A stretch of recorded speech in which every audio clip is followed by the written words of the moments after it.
तो चलिए आज के प्रीलिम्स से क्वेश्चन को देखते हैं। आज का प्रीलिम्स का क्वेश्चन पुनः पॉलिटी से संबंधित है और एडजर्नमेंट मोशन से संबंधित है। बेसिक्स से ये क्वेश्चन उठाया गया है। तो देखिए, एडजर्नमेंट मोशन को हिंदी में स्थगन प्रस्ताव कहते हैं। यदि आप फ्रेशर हैं, आपको नहीं पता स्थगन प्रस्ताव क्या होता है, तो कुछ देर के पश्चात हम देखेंगे। जब हम इस क्वेश्चन को हल कर लेंगे उसके पश्चात हम समझेंगे कि स्थगन प्रस्ताव क्या होता है।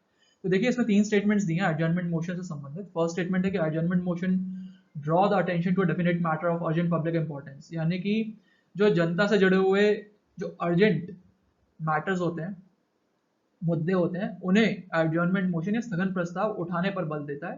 तो ये पहला स्टेटमेंट है। दूसरा स्टेटमेंट ये बोल रहा है कि it involves an element of sensor against the government, यानी कि जो सरकार होती है उसके विरुद्ध एक निंदा का अंश इस स्थगन प्रस्ताव के अंतर्गत होता है। थर्ड स्टेटमेंट है Rajya Sabha is not permitted to make use of adjournment motion, यानी कि राज्यसभा को यह अधिकार नहीं है कि वो स्थगन प्रस्ताव को अपने सदन में लेकर आ सके। तो देखिए, यदि आपने पॉलिटी अच्छे से पढ़ी होगी, वेटरन होंगे आप, तो आपको पता होगा ये तीनों स्टेटमेंट करेक्ट है। तो ऐसे में जो ऑप्शन होगा वो सी होगा। यदि आपको नहीं पता है, फ्रेशर है, तो आप समझ लीजिए तीनों स्टेटमेंट तो भी करेक्ट है। अभी हम देख लेते हैं कि एडजर्नमेंट मोशन क्या होता है।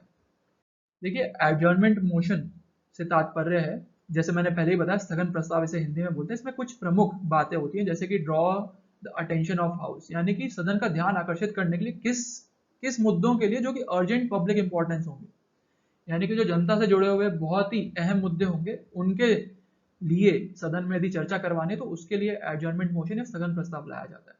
दूसरा है कि ये नॉर्मल बिजनेस को इंटरप्ट कर देता है, यानी कि जो सदन की साधारण जो कार्यवाही चलती है, दैनिक जो कार्यवाही चलती है, उससे ये रोक लगाता है, इसलिए इसे एक्स्ट्राऑर्डिनरी डिवाइस कहा जाता है।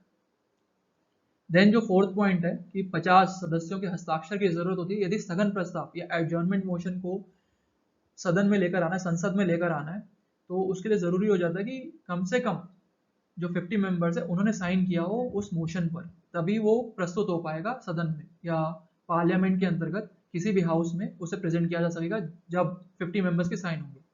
Then discussion of 2 hours and 30 minutes, यानी कि जब जितनी देर तक चर्चा हो सकती है उसकी ये लिमिट है, 2.5 घंटे तक की चर्चा हो सकती है, 2.5 घंटे से अधिक की चर्चा नहीं की जा सकती एडजर्नमेंट मोशन पर। तो कई बार क्या होता है, ऑप्शंस में ये फ्रेम होता है कि मोर देन 2 आवर्स 30 मिनट्स की डिस्कशन हो सकती है, लेकिन वो गलत होगा। मैक्सिमम लिमिट है 2 आवर्स 30 मिनट्स की, उससे कम की चर्चा हो सकती है, उससे ज्यादा की चर्चा नहीं हो सकती। देन जो 6th पॉइंट है वो है कि केवल इसे लोकसभा में लेकर आया जा सकता है, राज्यसभा में नहीं। जैसे कि ऑप्शन में भी ये चीज फ्रेम थी कि राज्यसभा में इसे प्रस्तुत नहीं किया जा सकता, तो ये बिल्कुल सही स्टेटमेंट था।